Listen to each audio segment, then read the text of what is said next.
ଆଜିର ଦିନରେ ଆମେ ମଧ୍ୟ ସଂକଳ୍ପ ନେବା ଆଉ ସେଥିପାଇଁ ଆଜି ଅତିଥି ମହୋଦୟଗଣ ମଧ୍ୟ କହିଲେ ଯେ ଏହାକୁ ଆମେ ଏକ ସଂକଳ୍ପ ଦିବସ ଭାବରେ ଏବଂ ହିନ୍ଦୁ ଅସ୍ମିତାର ଦିବସ ଭାବେ ମଧ୍ୟ ଆମେ ସମସ୍ତେ ତାକୁ ଗ୍ରହଣ କରିକି ସଂକଳ୍ପ ନେବାର ଏ ସମୟ ମଧ୍ୟ ଆମ ପାଖରେ ଉପନୀତ ହେଇଛି। ମୁଁ ବି ଭାବୁଛି ନିଶ୍ଚିତ ଭାବରେ ସେ ସମୟ ଆଉ ବେଶୀ ଦିନ ନାହିଁ, ନିଶ୍ଚିତ ଭାବରେ ଅଖଣ୍ଡ ଭାରତ ନିର୍ମାଣ ହେବ ଏବଂ ସନାତନୀ ଏ ବିଶ୍ୱରେ ବିଶ୍ୱଗୁରୁ ହେଇ ପ୍ରତିଷ୍ଠା ହେଇକରି ଆଗକୁ ପୁଣି ଆଉ ଥରେ ଆସିବ। ଜୟ ଜଗନ୍ନାଥ। ମାନ୍ୟବର ବିଧାୟକ ଏକାମ୍ର ଭୁବନେଶ୍ୱର ଶ୍ରୀଯୁକ୍ତ ବାବୁ ସିଂ ମହୋଦୟ, ନିର୍ଦ୍ଦେଶକ ତଥା ଶାସନ ସଚିବ ଓଡ଼ିଆ ଭାଷା ସାହିତ୍ୟ ସଂସ୍କୃତି ବିଭାଗର ଡକ୍ଟର ବିଜୟ କେତନ ଉପାଧ୍ୟାୟ, ସମ୍ପାଦକ ଅର୍ଗାନାଇଜର ପତ୍ରିକାର ଶ୍ରୀଯୁକ୍ତ ପ୍ରଫୁଲ୍ଲ କେତକର ମହୋଦୟ, ରାଷ୍ଟ୍ରୀୟ ସଂଯୋଜିକା ଦୁର୍ଗା ବାହିନୀର ସୁଶ୍ରୀ ପ୍ରଜ୍ଞା ମହଲା ମହୋଦୟା, ରାଷ୍ଟ୍ରୀୟ ସମ୍ପର୍କ ପ୍ରମୁଖ ଅଖିଳ ଭାରତୀୟ ଇତିହାସ ସଂକଳନ ଯୋଜନା ଶ୍ରୀମାନ କମଲେଶ ଦାସ ମହୋଦୟ, ଅଧ୍ୟକ୍ଷ ଭାରତୀୟ ଇତିହାସ ସଂକଳନ ସମିତି ଓଡ଼ିଶା ପୂର୍ବ ଶ୍ରୀଯୁକ୍ତ ବିକ୍ରମ କେଶରୀ ମହାପାତ୍ର ମହୋଦୟ, ସଚିବ ଓଡ଼ିଆ ସାହିତ୍ୟ ଏକାଡେମୀ ଡକ୍ଟର ଚନ୍ଦ୍ରଶେଖର ହତା, ଆଜି ଏ ବିଭାଜନ ବିଭୀଷିକା ସ୍ମୃତି ଦିବସ ଅବସରରେ ଆଜି ସମ୍ମାନିତ କରାଯାଇଥିବା ଏବଂ ବିଭାଜନର ପ୍ରପୀଡ଼ିତ ବ୍ୟକ୍ତି ହିସାବରେ ଆଜି ଆମ ଗଣରେ ଉପସ୍ଥିତ ଥିବା ଶ୍ରୀ ଅଶୋକ ସଚଦେବା ମହୋଦୟ, ଭାରତର ସ୍ୱାଧୀନତା ସଂଗ୍ରାମରେ ନିଜର ଅପୂର୍ବ ଯୋଗଦାନ ଦେଇଥିବା ବରେଣ୍ୟ ସ୍ୱାଧୀନତା ସଂଗ୍ରାମୀଗଣ ଓ ସେମାନଙ୍କର ପରିବାରବୃନ୍ଦ, ଏଠି ଉପସ୍ଥିତ ଥିବା ଗଣମାଧ୍ୟମର ସମସ୍ତ ପ୍ରତିନିଧିବୃନ୍ଦ ଏବଂ ପ୍ରିୟ ଭାଇ ଭଉଣୀମାନେ, ଆଜିର ବିଭୀଷିକା ସ୍ମୃତି ଦିବସ ଏ କାର୍ଯ୍ୟକ୍ରମରେ ଓଡ଼ିଶାରେ ଉପସ୍ଥିତ ଥିବା ସମସ୍ତ ବରେଣ୍ୟ ସ୍ୱାଧୀନତା ସଂଗ୍ରାମୀ ଓ ସେମାନଙ୍କ ପରିବାରବର୍ଗଙ୍କୁ ମୁଁ ପ୍ରଣାମ ଜଣାଉଛି। ଆପଣମାନଙ୍କର ଅଶେଷ ତ୍ୟାଗ ଓ ବଳିଦାନ ଯୋଗୁଁ ଆମ ଦେଶ ସ୍ୱାଧୀନତାର ସ୍ୱାଦ ଚାଖିଛି। ଆଜି ଅଗଷ୍ଟ 14 ତାରିଖ ସ୍ୱାଧୀନତା ଦିବସ ଅବସରର ପୂର୍ବ ସନ୍ଧ୍ୟା। ଆସନ୍ତାକାଲି ସକାଳେ ଆମେ ସମସ୍ତେ ଆନନ୍ଦ ଓ ଉଲ୍ଲାସର ସହ ଦେଶର ସ୍ୱାଧୀନତା ଦିବସ ପାଳନ କରିବା ପାଇଁ ଯାଉଛନ୍ତି, କିନ୍ତୁ ସେହି ସ୍ୱାଧୀନତାର ଠିକ୍ ଦିନକ ପୂର୍ବରୁ ଆଜିର ଦିନଟି ହେଉଛି ଆମ ଇତିହାସରେ ସବୁଠାରୁ ଅନ୍ଧକାରମୟ, କଷ୍ଟଦାୟକ ଏ ଅଧ୍ୟାୟକୁ ମନେ ପକାଇବାର ମଧ୍ୟ ଇଏ ଗୋଟିଏ ଦିନ। ଆଉ ସେଇଥିପାଇଁ ଆଜି ବିଭାଜନ ବିଭୀଷିକା ସ୍ମୃତି ଦିବସ ହିସାବରେ ମଧ୍ୟ ଆମେ ସମସ୍ତେ ମନେ ପକାଇବା ଏବଂ ଆଜିର ଦିନରେ ଆମେ ମଧ୍ୟ ସଂକଳ୍ପ ନେବା। ଆଉ ସେଥିପାଇଁ ଆଜି ଅତିଥି ମହୋଦୟଗଣ ମଧ୍ୟ କହିଲେ ଯେ ଏହାକୁ ଆମେ ଏକ ସଂକଳ୍ପ ଦିବସ ଭାବରେ ଏବଂ ହିନ୍ଦୁ ଅସ୍ମିତାର ଦିବସ ଭାବେ ମଧ୍ୟ ଆମେ ସମସ୍ତେ ତାକୁ ଗ୍ରହଣ କରିକି ସଂକଳ୍ପ ନେବାର ଏ ସମୟ ମଧ୍ୟ ଆମ ପାଖରେ ଉପନୀତ ହେଇଛି।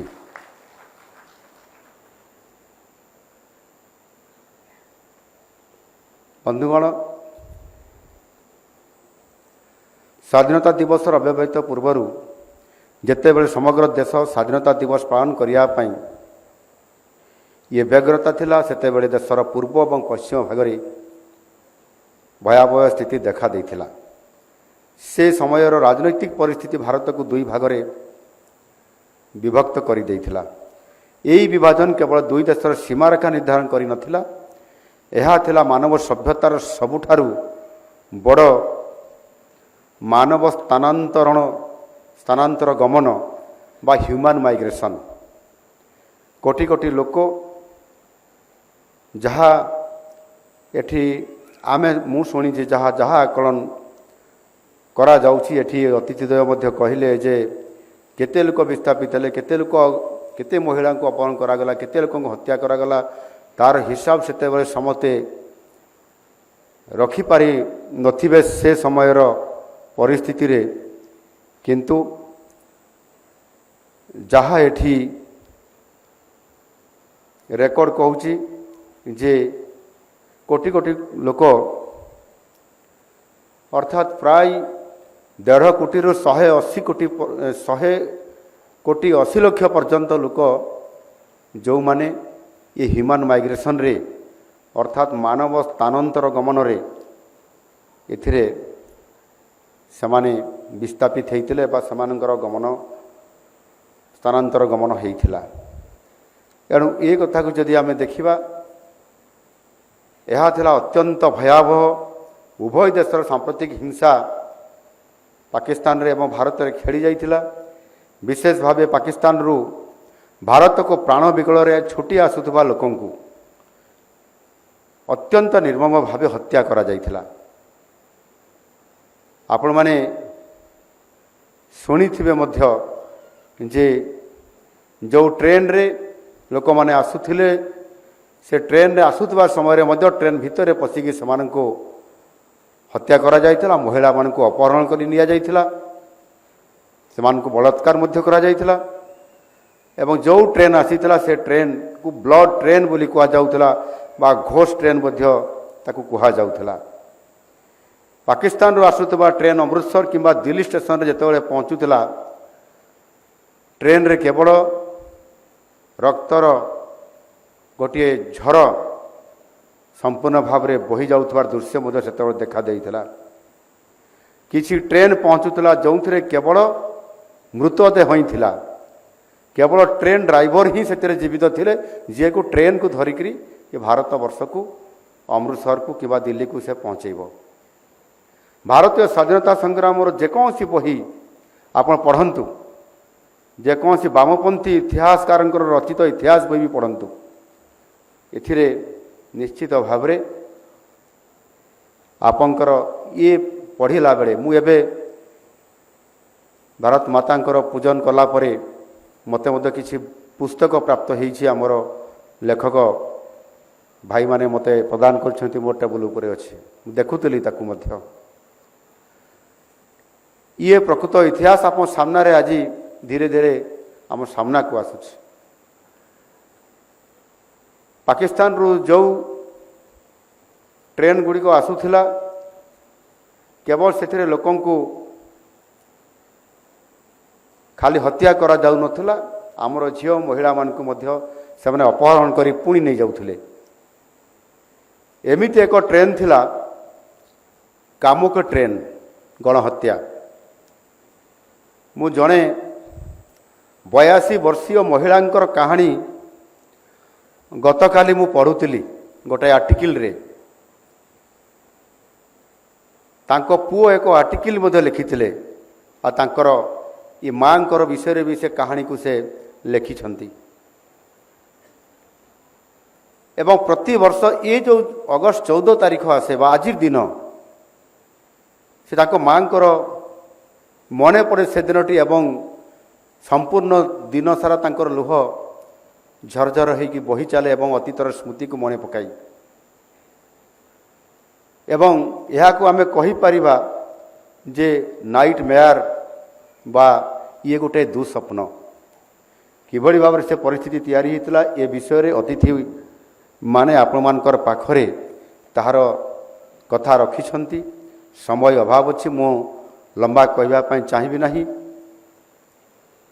जेते बेले ये घटना घटी थिला 92 वर्ष वयस्क महिला 11 वर्ष तार सेते बेले बयस होइथिला तांको कंपार्टमेंट रे जो ट्रेन रो गोटे गोटे बगी कहउछंती रो गोटे कंपार्टमेंट जो रहउतला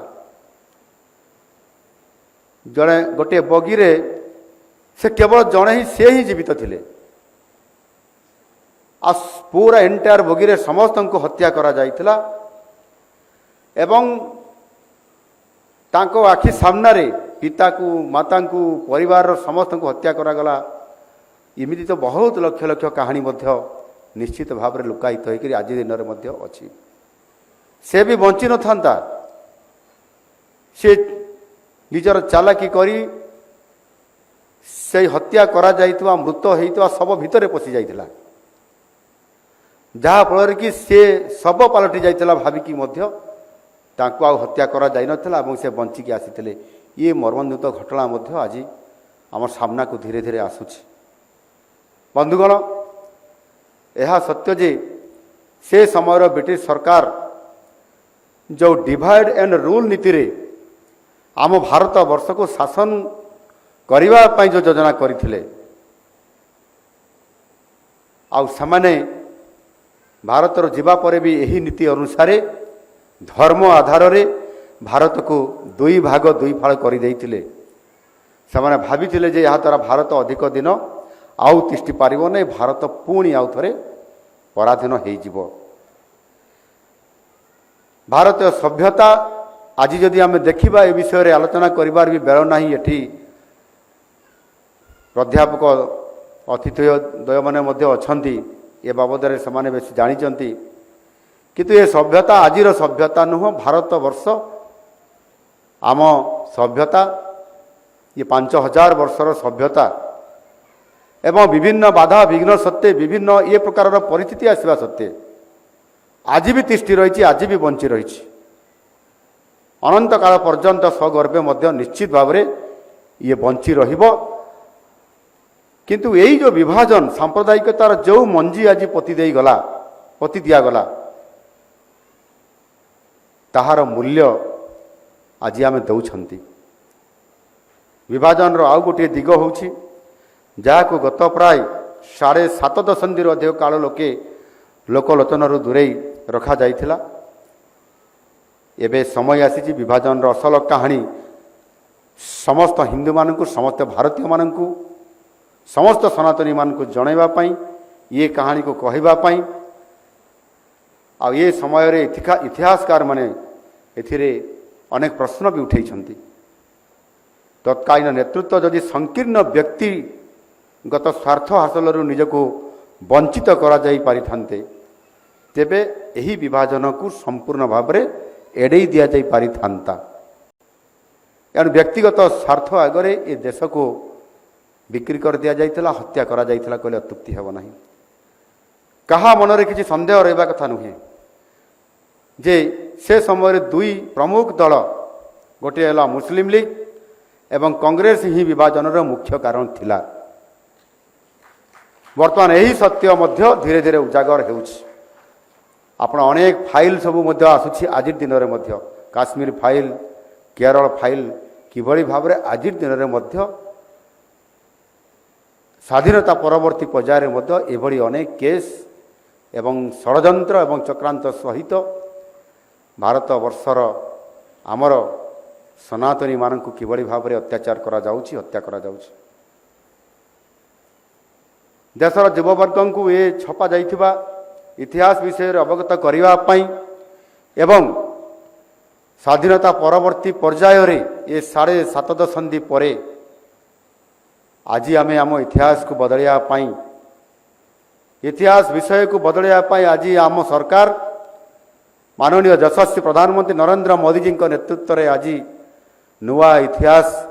एवं ये विषय रे आज लेखा जाउछि आउ सेथिपाई एनसीईआरटी यार पदक्षेप नेबा मध्य आरंभ करिछि एनईपी 2020 बा जातीय शिक्षा नीति 2020 माध्यम रे पाठ्य पुस्तक रे विभाजन विभीषिका और कारण को स्थानित करा जाइछि रखा जाइछि आज समय आसी जो माने विभाजन विभीषिका को हावा देइथिले सेमानंको नेमिंग और सेविंग करिबा कारण विभाजन एमिति एक कटा घा जहा को बद हुए यह को केबे हेले मध्य एड़ा जाई पारिबो नाही लक्ष लक्ष परिचयहीन शरणार्थी मध्य थिले जो माने भारत वर्ष को विभाजित हेबा पूर्वर जो भारत रे जो माने थिले बा आजिर पाकिस्तान रे जो माने थिले सेमानक मध्य पूर्वतन उप प्रधानमंत्री श्रद्धेय श्री लालकृष्ण आडवाणी जी पूर्वतन प्रधानमंत्री स्वर्गीय मनमोहन सिंह जी ओलंपियान मिल्खा सिंह जो मैंने निज कठिन परिश्रम अध्यवसाय पर आज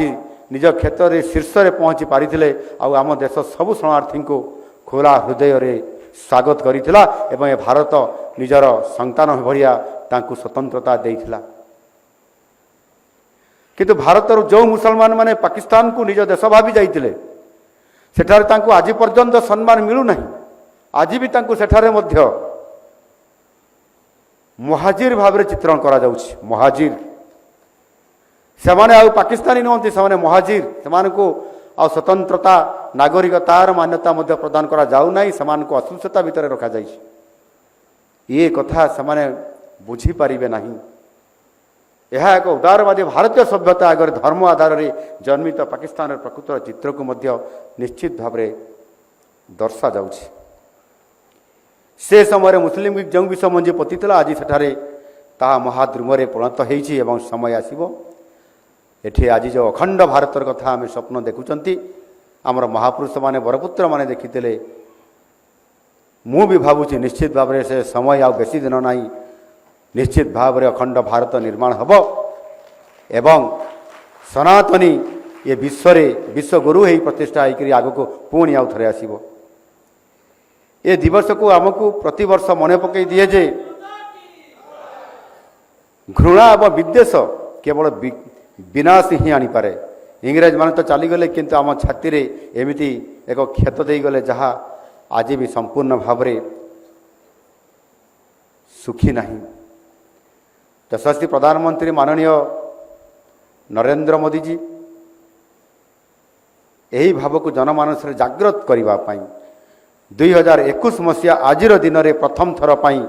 ବିଭାଜନ ବିଭୀଷିକା ଦିବସ ବା ବିଭାଜନ ବିଭୀଷିକା ସ୍ମୃତି ଦିବସ ଭାବେ ପାଳନ କରିବା ପାଇଁ ନିଷ୍ପତ୍ତି ନେଇଥିଲେ। ତେଣୁ ନିଶ୍ଚିତ ଭାବରେ ଆଜି ଯଦି ଏ କଥାକୁ ଆମେ ଦେଖିବା ତାହେଲେ ଆଜିର ନୂଆ ଯୁବପିଢ଼ି ଆଜିର ଜେନ୍ଜି ଏବଂ ଜେନ୍ ଆଲଫାଙ୍କୁ ମୁଁ ନିଶ୍ଚିତ ଭାବରେ ନିବେଦନ କରିବି ଇତିହାସର ଏହି କଳା ଅଧ୍ୟାୟକୁ ପଢ଼ନ୍ତୁ ଏବଂ ପ୍ରକୃତ ଇତିହାସ ବିଷୟରେ ଅବଗତ ହୁଅନ୍ତୁ। ଯେଉଁ ଅଧ୍ୟାୟକୁ ପ୍ରାୟ 75 ବର୍ଷ ହେଲା କାର୍ପେଟ ତଳେ ଲୁଚେଇ ଦିଆଯାଇଥିଲା ଆଉ ତାହା ଲୋଚନକୁ ଆମେ ସମସ୍ତେ ଆଣିବା ଏବଂ ଆପଣମାନେ ବି ତାକୁ ଅଧ୍ୟୟନ କରିକି ଜ୍ଞାନ ଅର୍ଜନ କରନ୍ତୁ ଏବଂ ସଂକଳ୍ପ ହିସାବରେ ଆଗାମୀ ଦିନରେ ଅଖଣ୍ଡ ଭାରତକୁ ଆମେ ସାକାର କରିବା ପାଇଁ ସଂକଳ୍ପ ନେବା। ଏ କଥାକୁ ଆପଣମାନେ ସମସ୍ତେ ଆଜିର ଦିନରେ ତାକୁ ସଂକଳ୍ପ ନେଇକି ଯାଆନ୍ତୁ। ଆଜି ମୁଁ କହିବା ପାଇଁ ଚାହିଁବି ସମୟ ବଡ଼ ବଳବାନ ଏବଂ ଆଜି ମଧ୍ୟ ପରିବର୍ତ୍ତନର ଆମେ ଆଜି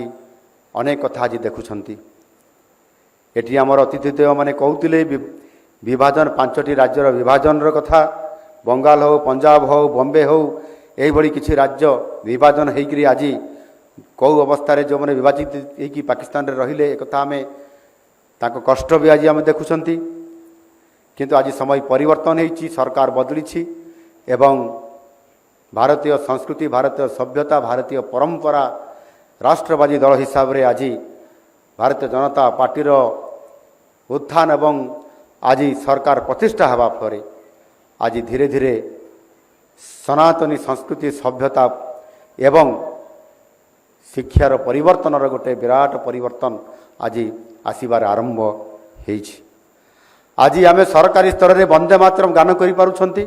ଆଜି ବି ଏଇଠି ଆମେ ଗାନ କଲେ ଏ ସରକାରୀ କାର୍ଯ୍ୟକ୍ରମରେ ଇଏ ବ୍ୟବସ୍ଥା ନଥିଲା ଆଗରୁ। ଏହାକୁ ଆଜି ଦିନରେ ବି କିଛି ଲୋକ ମାନୁନାହାନ୍ତି, ଏକଥା ଆମକୁ ସ୍ୱୀକାର କରିବା ପାଇଁ ପଡ଼ୁଛି। କିନ୍ତୁ ପରିବର୍ତ୍ତନ ହୋଇଛି। ଆଜି ବନ୍ଦେ ମାତରମ୍ ସରକାରୀ ସ୍ତରରେ ବନ୍ଦେ ମାତରମ୍ ଗାନ ହେଲା ପରେ ହିଁ ସବୁ ସରକାରୀ କାର୍ଯ୍ୟ ଆରମ୍ଭ ହେଉଛି। ପାର୍ଲାମେଣ୍ଟରେ ବିଧାନସଭାରେ ବିଧାନ ପରିଷଦରେ ସବୁ କ୍ଷେତ୍ରରେ ଆଜି ସୌଭାଗ୍ୟର କଥା 370 ଧାରା